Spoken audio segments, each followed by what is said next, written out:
Every single time I think I'm going to get ahead or catch up on the Homestead laughs and says, "Not today. How about another project?"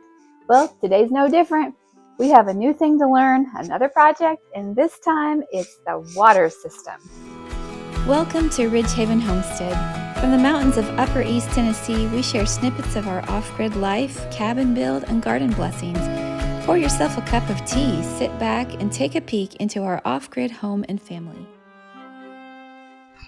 Our family spent time and money installing a pretty good water filtration system for the whole house recently, within the last couple months. It's working well, and we thought that was going to be the solution to all of our problems with the faucets backing up because of sediment. We do solar well pump to holding tank up the hill. We gravity feed it down to our house, and sometimes we do notice some sediment in the lines or in the tank. So we thought filter system, that's what we need. So my husband did a good bit of research, and he got several, I think three inline big blue filters. Plus we have another filter that a little small one. Anyway, I'll get to the particulars when we go downstairs into the basement. However, since we have installed those things, our problems haven't gotten better. In some ways, it almost seems like they've gotten worse. And so it's not because the filters aren't working, it's because we have another problem that we recently discovered. So apparently on our homestead, we have hard water. It's something that we knew when we first stopped using rainwater catchment, because when we stopped that was nice and soft. And then everybody started noticing that our hair is like straw. And so that is something that my kids noticed and I've noticed, and we've kind of gotten used to it, but it's just a thing. Our hair is a little bit different these days. I've wondered in the back of my mind if we have hard water and do we need a softener, but that's as far as it went. It's not something we were just going to install for our hair.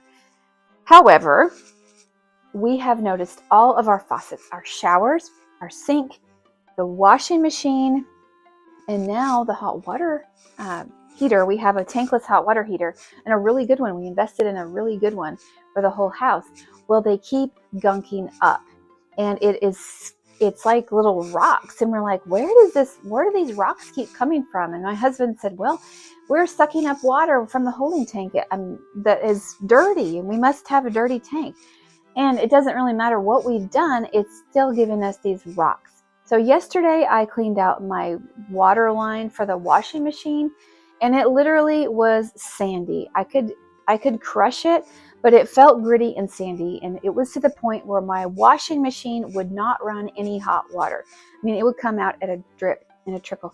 And I kept asking my sons and my husband, why is it only the hot water? Why is it only the hot water? The shower hot water doesn't work, the sink hot water clogs up, and the washer. And so they didn't have an answer for me, and we just assumed it was a filtration problem. Until last night, my husband was trying to take a shower, and he's like, I don't have any hot water. And so a lot of times, because we have the tankless hot water heater, we have to, if our water pressure up the hill is low, we have to turn on another faucet to give it enough flow to get it going, just because the water heater kicks on when it has a certain amount of gallons per minute or liters per minute. I don't know which one it measures. But I had two sinks running, and it just kept getting colder and colder. And so I was like, let me go see if there's a breaker that has tripped. And so there were no breakers tripped. And I was just staring at the hot water heater, just staring at it and trying to figure out something in my mind that I could do to get my husband a hot shower. Well, all of a sudden, that water heater started making the loudest clunky noises, like a car that's going out. Like we always said, when our cars started making noises, they're clunking out on us. That's what it sounded like. It was actually kind of frightening, and I didn't know if it was going to blow up on me because it was making so much noise. Ka-thunk, ka-thunk, ka-thunk. And I was just like, what in the world? It had an error code on it, and the error code was 14. So I looked up that error code, and I don't remember what it said. Error code 14 said, well, it had a big long explanation. And it didn't seem like it was really anything that necessarily applied. But then I found that there was another, let me see what those error codes are. code 14.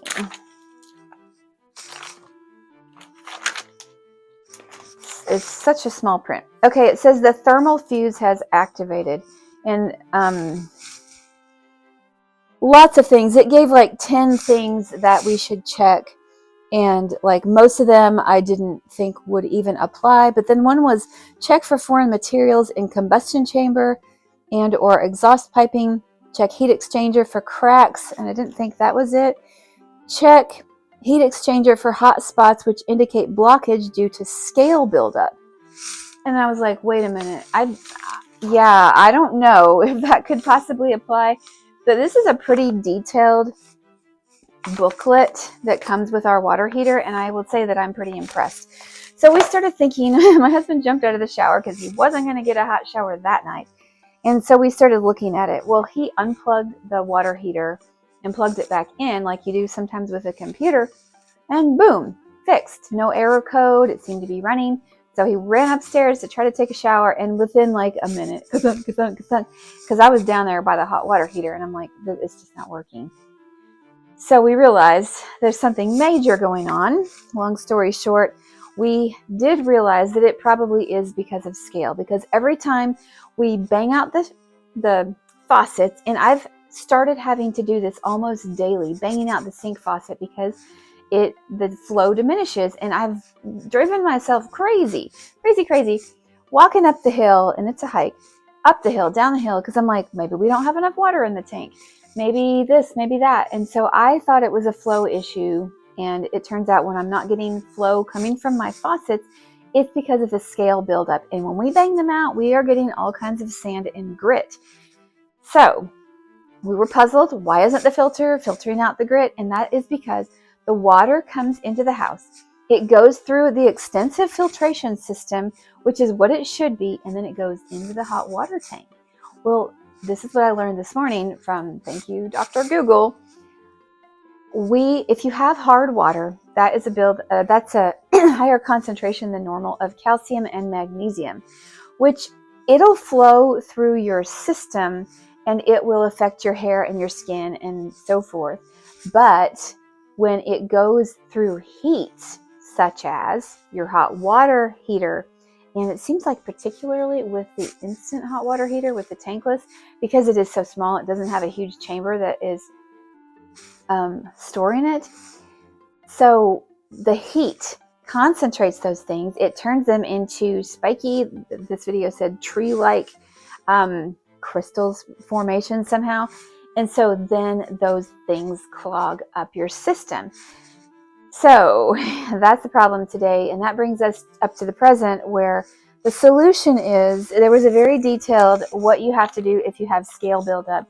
And so that is what I'm going to be doing today. Troubleshooting this, not only troubleshooting it, but we're going to be flushing out the heat exchanger. And so it gives me a whole page of what to do with diagrams that frankly confuse me, because I don't know, there's a lot of terms that I don't quite understand. But I'm going to wait till Adam comes home, and this recommended that you buy 4 gallons of ordinary household food grade vinegar. So we got that. And then basically what we're going to be doing is we're going to be flushing the whole hot water tank, the tankless hot water tank, the tankless hot water heater. We're going to be exchanging that, and it has to go for like an hour. Exchanging that, cleaning out the scale buildup. I will try to show you some of that scale, but I will tell you that I've cleaned this faucet out within the last day or so. Like I told you, I've been having to do it very frequently. So I'm going to disconnect it and see if there's any that has accumulated in the last day or so. And what I've been doing is just taking my technical tool. Okay, I just take this little screen out very carefully.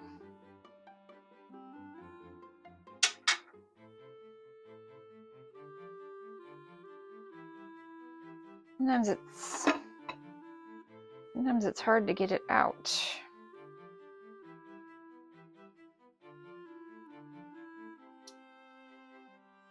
It already feels like there's stuff built up inside there because it feels gritty.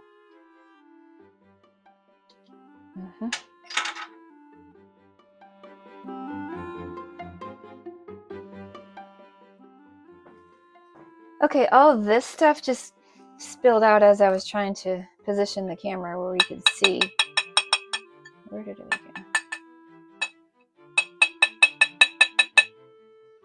Okay, so there is stuff in there, and there's really not that much compared to what we've been getting. But look at what's coming out of there. It's all chunky.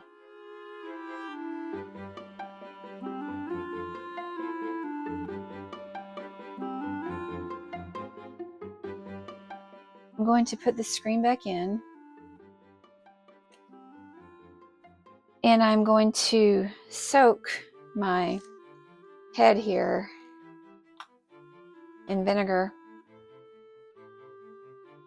because I don't feel that confident in doing the flushing. I'm going to look through the instructions and see. Maybe I will feel confident to do it. Okay, so right now I'm just going to do this little hack I learned, which is filling this with vinegar and putting my faucet in there and letting that soak. So I can't wash the dishes until I have this rectified, and I can't do any laundry. I did a lot of laundry yesterday, and I did some on hot. And so I feel like that might have exacerbated it because I was running more hot water through the system. It will.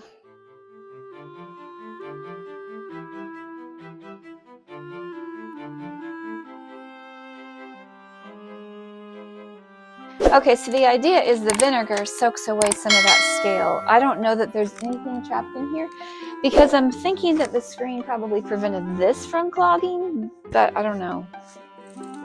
We're sure having a lot of trouble with this recently. Okay, and so I'm going to go do this with my bathroom faucets, and I'm going to do it with my shower head. I cleaned out our shower head and I found this big chunk of something that had gotten caught and lodged in the little inlet where the water comes in. So obviously that was affecting our flow in the shower. It's like almost as big as the diameter of the, opening. Obviously getting that chunk out of there was helping with our flow.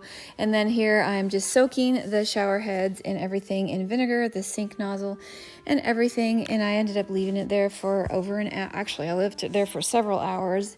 And I'm realizing that the vinegar really helps to shine up my sink, which had gotten really dull with those mineral deposits. Mind you, this is not normal maintenance for us in this house. It's just we were trying to deal with this problem of such decreased flow on this particular day. It had been getting worse and worse, and so we're just trying to hit it once and for all. Here is the manual of what I'm supposed to do to flush the system. I decided to attempt it because there was nobody else, but I'm pretty sure this was above my pay grade. And this turned out to be more of a project because we have to have a pump to circulate the water or the vinegar through the water tank.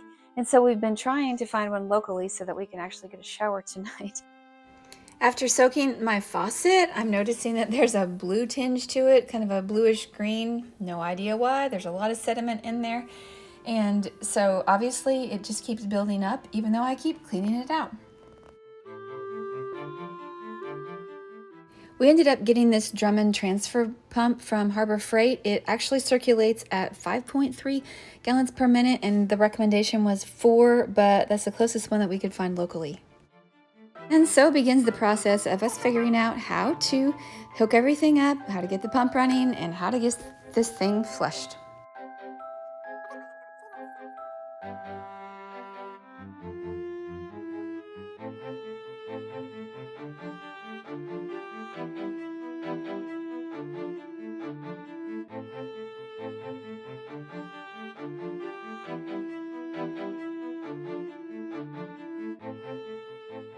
Get 4 gallons of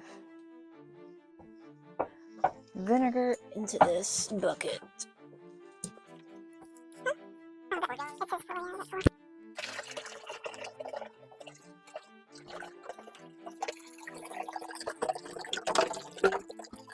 I sort of wondered about running this vinegar through the whole house.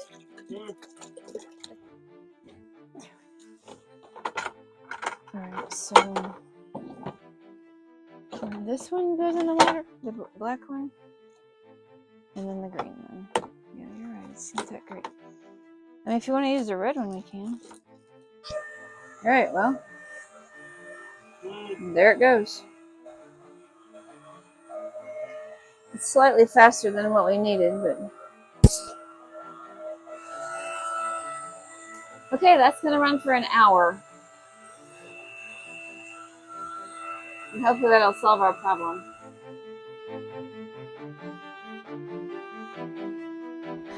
Everything we do ends up being a little bit different and a little bit challenging. So the service valve for the hot water we couldn't access because it was like on the back of the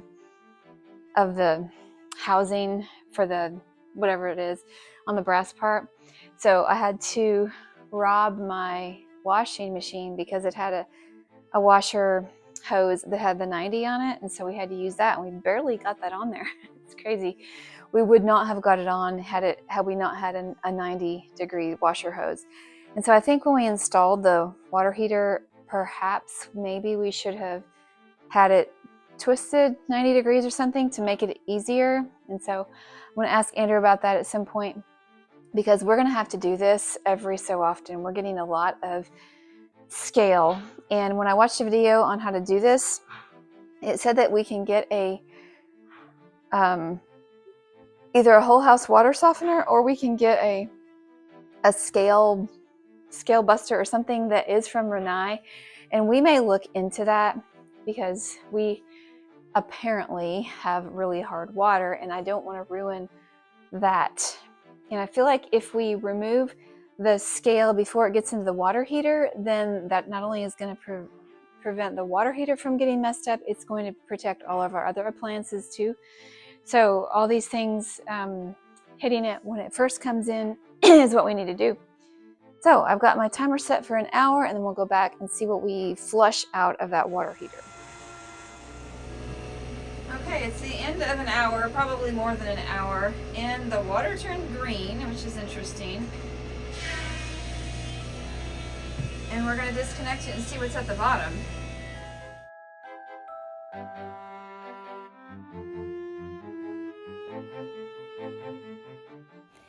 Now that it's done circulating, it's just a matter of putting things back in the way that we did them in the reverse. And then I also had to look back here in the pipes and figure out where the little filter was for the water heater. And so it's just a small part. It's a very small filter. It kind of surprised me how small it was, but I did identify it and then had to figure out what tools I needed to get that little filter out. It turns out that a little needle nose pliers was what I needed. And then here's the water circulating out.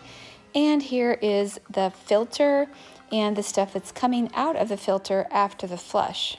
I wasn't really satisfied with how much I could bang out because there was a good bit of debris in there, so I did get some Q-tips and cleaned it out, wiped it out as best I could, and I think I got most of the sediment out. And this is the scale that has broken down, I guess, after being circulated, but it still was being caught in the filter. It's not the most interesting process cleaning those filters, but what a difference it makes. That's what was in our filter.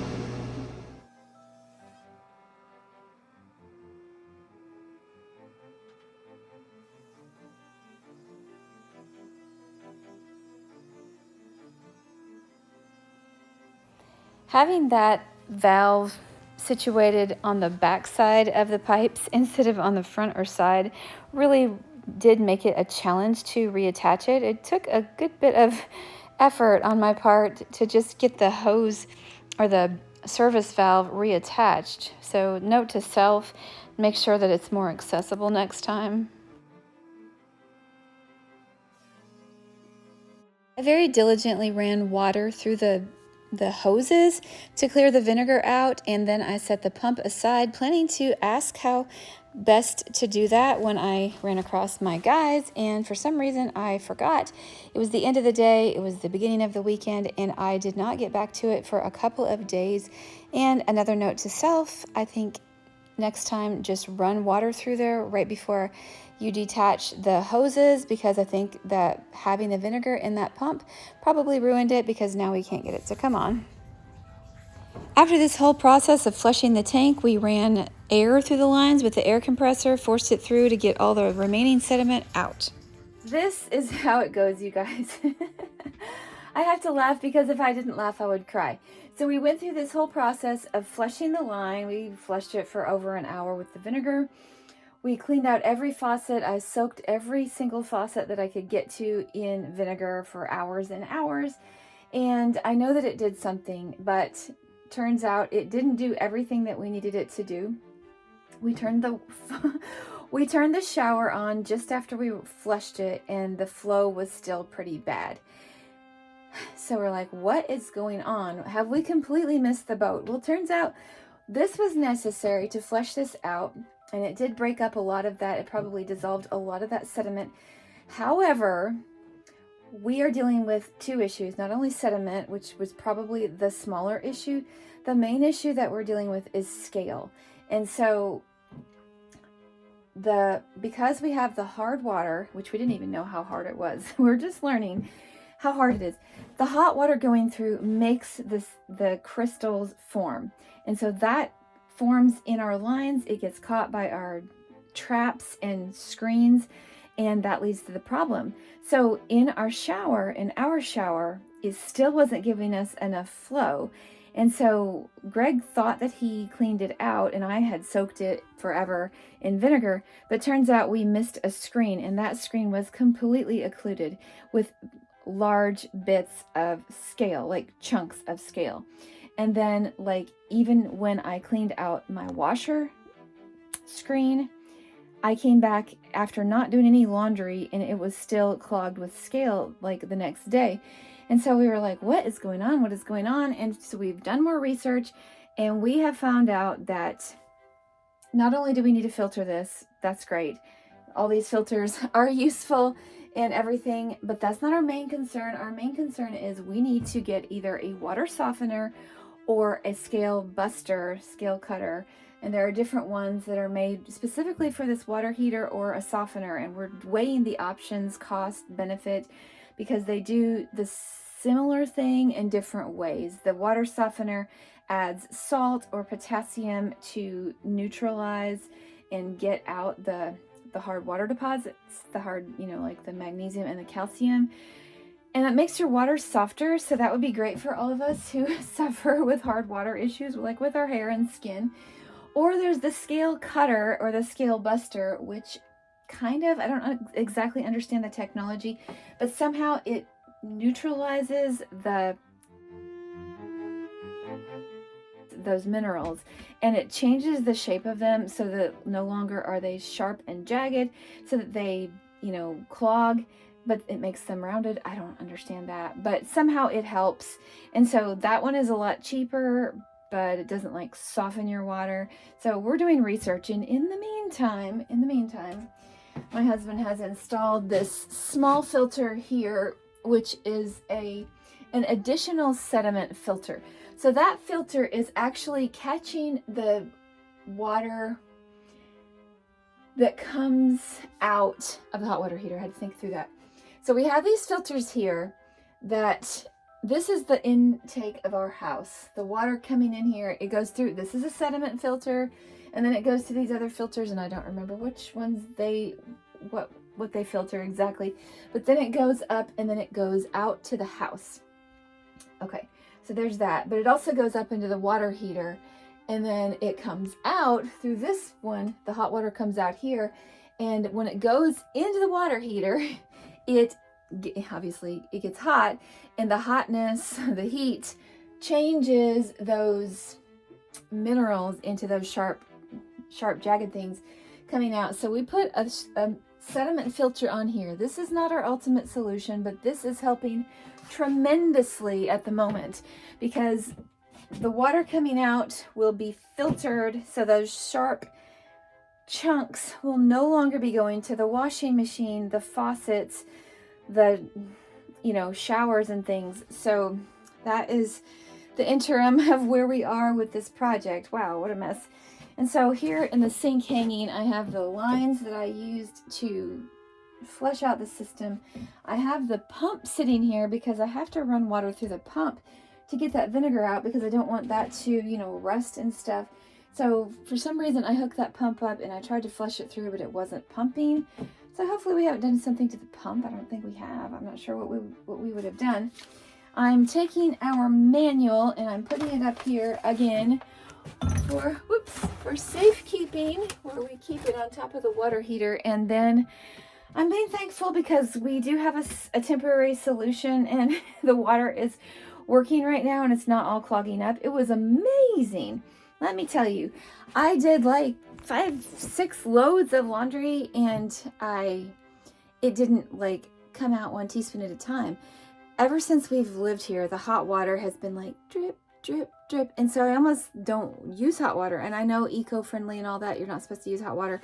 But I'll tell you what, we have guys who get grease on their clothes. And so hot water is a part of our lives. I like to wash in warm or hot for at least the work clothes. And so suddenly I was having like such flow and the water coming out of my sink is like shh, instead of like hesitant. So it's just a game changer just having that sediment filter on there and in the right place. We thought that we should filter the water coming into the house before it went to the hot water heater. And that was all well and good, but we didn't know that the hot water heater was changing the water. So we have a filter going in and a filter coming out. So we are filtered up and I will let you know how it goes. I'll let you know what we decide, either water softener, like a chemical water softener, or a water, or like a descaler or scale buster. If you have any experience with tankless water heaters or any water heaters and you've used either one, the softener or the descaler, please let us know what your experience is, because we really are trying to decide that. And in the meantime, I'm just happy that we have water. It's flowing. It's not all clogged. Have a great day. Be safe, be well, and see you next time.